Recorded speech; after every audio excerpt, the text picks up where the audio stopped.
This video shows the installation of a permeable, resin-bound stone driveway.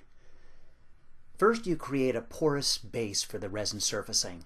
For vehicular loads, you can use permeable asphalt, permeable concrete, or in this case we used a DuPont ground grid stabilization mat. The mat's filled with crushed aggregate and the area is compacted. Then a 2-part polyurethane resin binder is mixed with a paddle mixer.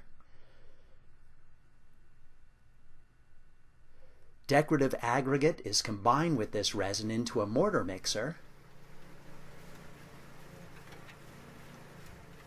The final mix is laid over the base and worked by raking and screeding the resin-bound surfacing.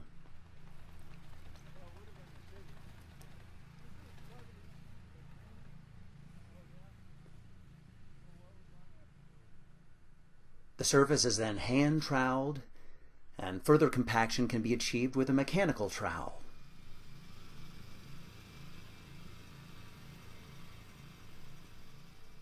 Resin-bound surfaces filter about 10 gallons of water per square foot per minute. The surface will not clog with sand or silt or allow weeds to grow. Permeable, resin-bound paving provides a durable, low-maintenance surface that you'll enjoy for years to come.